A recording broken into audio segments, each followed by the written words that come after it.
Okay, hi, it's me, Andrea Cannon, and the channel's Andrea Cannon Guitar. We're back again for another mini lesson, and we're continuing on the topic of easy jazz arrangements. We're going to spend another week with Duke's Place, also known as C Jam Blues, and talk about a quick summary of what we did last week, and then pick it up in a new place for this week. This is actually a pre-recorded video. I'm not live this time because I'm out of the country working at a guitar festival in Belize, Central America. So maybe when I get back, we'll talk about that a little bit. Okay, so Duke's Place. As a reminder, the information you need is below the video in the box. And the blues chords for this blues are written out for you in the 1, 4, and 5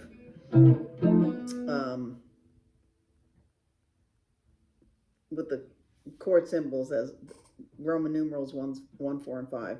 So it's the same thing we did last week. That part doesn't change at all. The melody also doesn't change at all. So just as a summary, this is how we played the melody. It's only 2 notes. And you play the same thing 3 times, basically. Okay, here it is.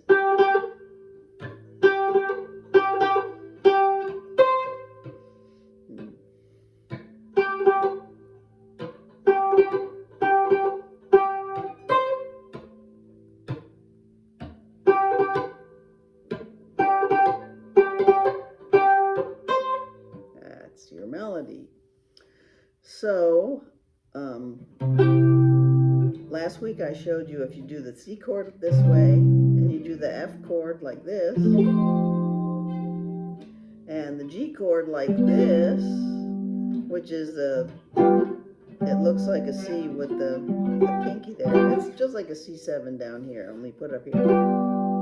So that way you can play the melody and the chords at the same time. Here's the C. So stop on the 2nd string. Then the F is 2nd string also.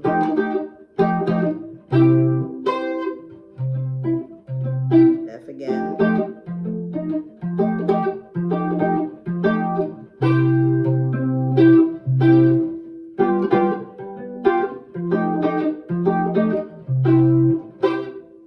So that's how you can play the chords and the melody together. So, and if you want to use a pick with it, just stop your pick on the 2nd string.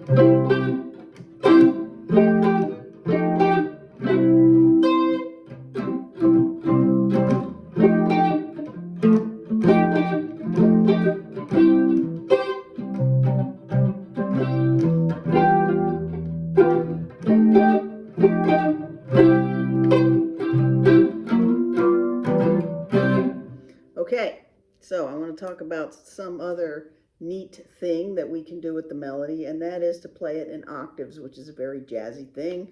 A guitarist who played a lot in octaves and made us all want to do it is Wes Montgomery. So here's the G. So to find the G underneath it, an octave away, you go over to the 4th string, and it's at the 5th fret. So you've got your pinky on the 8th fret, your 1st finger on the 5th fret, and that's a low G and a high G. And that same pattern will carry over to the C's. So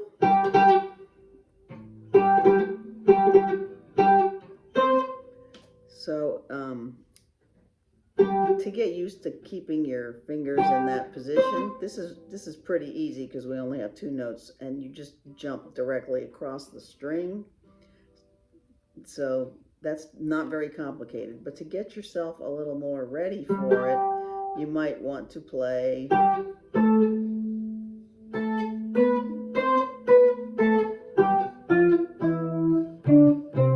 the whole scale, but this one would be different. So if we're just going to do right here, just how about just an E, F, G, and then an A, B, C. And I use 2 fingers. Again, you can strum it. Wes was big on using his thumb. I think he even did a song called The Thumb and played it all in octaves. So on this string I'm doing E, F, and G, so that's the 2nd fret and the 5th fret, then 3rd and 6th, and then what we had in the first place, which is 5th and 8th. And then on this string, the half step's in a different place. So there's the half step, and there's the half step. So just to get a little warmed up on the whole concept of doing the octaves, that's a fun thing to practice.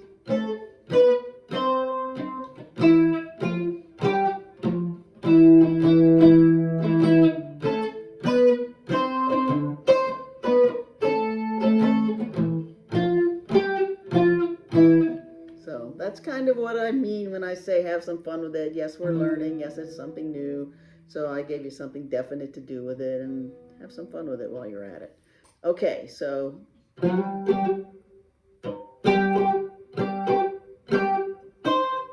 sounds cool, huh?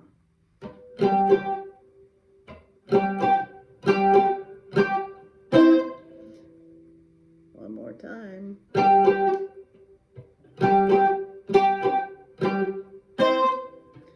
Okay, easy enough.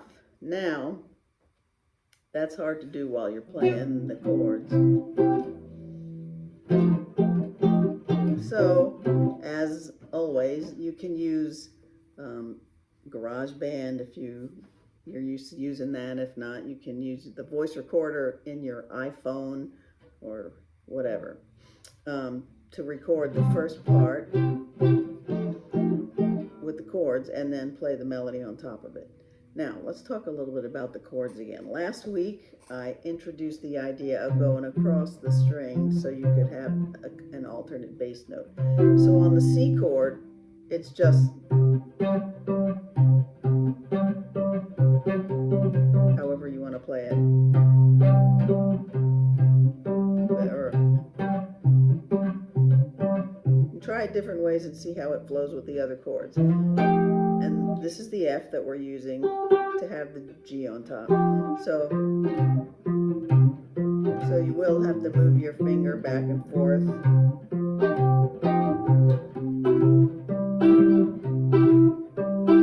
Here's your G.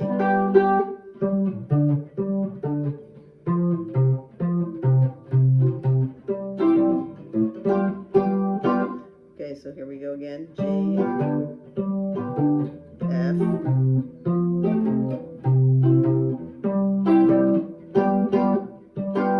we play the G because we're going to go back to the beginning and do something. Take a solo, play the melody again, or whatever. So I want to give you another idea today. I think I might have mentioned this before, but I want to talk a little more at length about it, and that is approach notes. So if you're going like this to get your root 5th motion that sounds like a bass player, you can go, so it's like 1, 2, 3, 4, 1, 2, 3, 4. Okay, instead of going here on 3, go on 2. 1, 2, 3, 4, 1. Okay, now we're headed here, right? So instead of of going there. Stay in here for all those beats, put the fourth beat here, and then go. So 1, 2, 3, 4, 1, 2, 3, 4, 1, 2, 3, 4, 1, 2, 3, 4, 1, 2. So that's a chromatic approach, which just means you're going here, and on your way, you stop for a color note.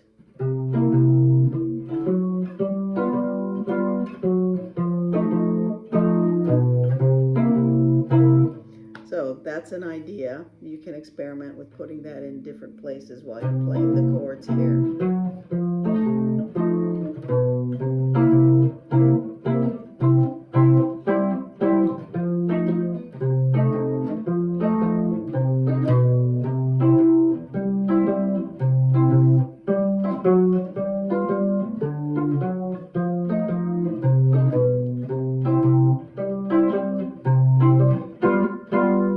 So there's something that you can try, and that'll add some color to the notes. And you can do it with all these chords that we talked about. Some people call them shell chords. As you know, my teacher always called them blues chords.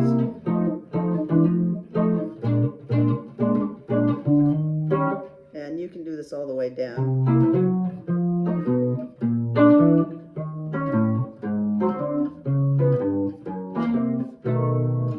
So maybe we'll take that apart a little more next week and explore with that. That's just the cycle of fifths with some chromatic approaches. Once you get used to doing it, you know, Joe Pass was somebody that one of the first ones that I heard play a bass line throughout a whole chord progression. It's really fun to do. And so maybe we'll take a song and do that. So back to Duke's place. So as I said, in the summary underneath the video, I had the information from last week, what we did with it, which we kind of just summarized, and then the new ideas for today, which is review the chord forms, play the melody as we did last week, and then play the octaves.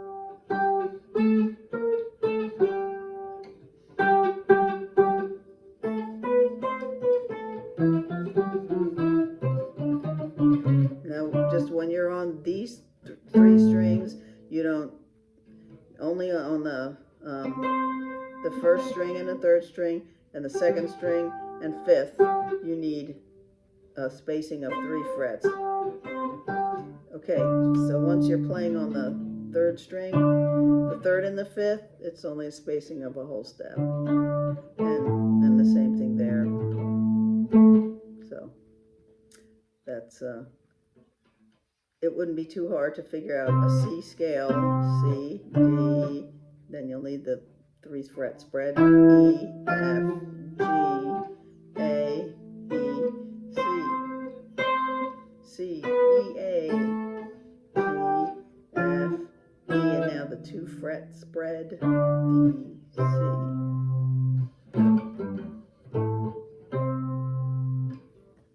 Okay, what do you think?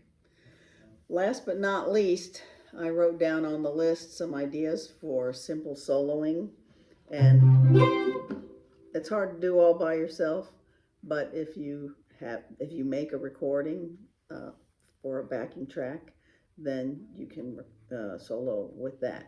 And your most basic thing to do would be to use the C scale.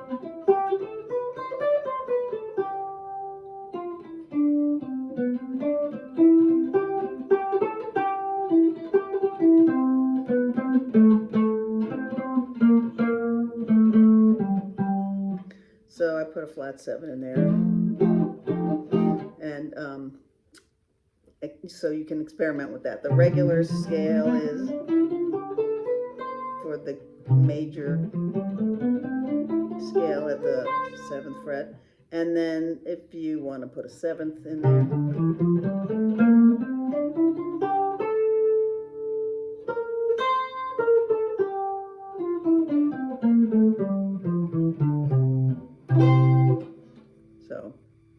Okay?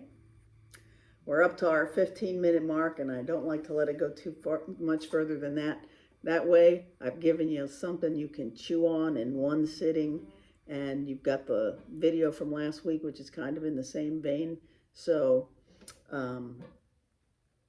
yeah, make a backing track, play your melody, play your octaves, your scales in octaves, have a little bit of fun with it, and I will see you next week.